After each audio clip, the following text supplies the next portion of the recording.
Gente, recebi essa pergunta aqui ontem e resolvi trazer pra vocês porque é a dúvida de muita gente. Como que recordar essas memórias traumáticas vai fazer com que a gente resolva algum sintoma que a gente tem? Bom, vamos lá. Vamos supor que você veio tratar ansiedade e você sente muita ansiedade hoje quando você vai trabalhar. Você tem muita coisa pra fazer, você vê que não tá dando conta do que você tá fazendo e daí você fica ansioso. Vamos supor que fazendo o processo de hipnoterapia, você chegue numa memória traumática de uma criança que tava tentando ajudar a mãe a lavar a louça, deixou algo cair e essa mãe brigou com essa criança. Como que essa criança fica nessa memória traumática? Meu Deus, eu não consegui fazer. Meu Deus, eu não agradei minha mãe. Meu Deus, ela tá brava comigo. Nossa, eu não dei conta de fazer o que ela queria. Olha só a reação que a criança tem. Ela tem uma reação de medo, de choque, de travar. Pela neurociência, essa reação de travar o corpinho inteiro dela quando ela passa por esse trauma, isso grava em todo o nosso corpo. Ou seja, o que a gente pode entender? Quando a gente passa uma situação traumática, ela não é só traumática na nossa mente, ela é traumática no nosso corpo todo. Cada célula nossa sente esse sentimento nesse momento de medo, de tristeza, de raiva ou qualquer emoção que seja. Quando o nosso corpo sente tudo isso e trava por tudo isso, a gente começa a ter uma memória celular. Eu passei por isso com a minha mãe, não dei conta, fiquei com medo, desagradei e o pior aconteceu e isso pode acontecer de novo. Então, com essa memória muscular, corporal, traumática que a gente tem, o nosso corpo ele vai repetindo hoje, nas situações do trabalho, algo que eu já vivi lá na minha infância. Quando a gente acessa essa memória na hipnoterapia, o que relembrar ela faz a gente ver?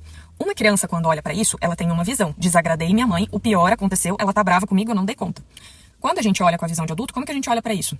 Uma criança não tem condições ainda de lavar louça, não tem condições de segurar um prato direito na mão e acaba caindo mesmo. É uma coisa corriqueira. A gente entende que pra uma criança é assim. Então, pro adulto, mesmo que na mente, no corpo dele, isso pareça normal, pra criança, aquele sentimento, aquela interpretação ficou gravada. Então, retornar essa memória e trabalhar ela na hipnoterapia é justamente ressignificar aquela emoção.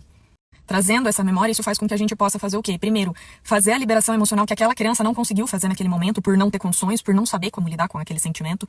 Fazer a ressignificação daquele sentimento porque a criança entendeu algo. O adulto de hoje entende outra totalmente diferente. Então tem uma não concordância do entendimento do adulto e da criança. Por quê? Porque a criança não tinha consciência, não tinha condições de entender. Então nesse ponto a gente ressignifica o sentimento dessa criança, ressignifica a emoção que travou ela naquele momento. E quando você começa a ter esse novo olhar para sua emoção, para aquela memória muscular e aquela memória também emocional que ficou gravada no seu corpo, quando o seu corpo começa a entender que não está em perigo, ele não precisa mais trazer aquele medo, consequentemente, a ansiedade com todo, e não precisa mais trazer ansiedade com todas aquelas sensações corporais de tremor no corpo, de respiração ofegante, de taquicardia, de suar. Então, o nosso corpo pode entender que ele não precisa mais trazer essas reações, por quê? Porque quando a gente reprogramou aquela memória para uma maneira de olhar diferente, ele não precisa mais se sentir em perigo. E é dessa forma que a gente trabalha isso na hipnoterapia. Claro, com essas e outras várias ferramentas, por isso que a hipnoterapia é um processo, não é só a hipnose, são várias coisas que a gente faz numa sessão para quê? Para que o seu corpo entenda que ele não está mais em perigo e possa voltar à programação normal dele e reagir de forma normal a uma situação normal que todos nós, seres humanos, passamos no dia a dia.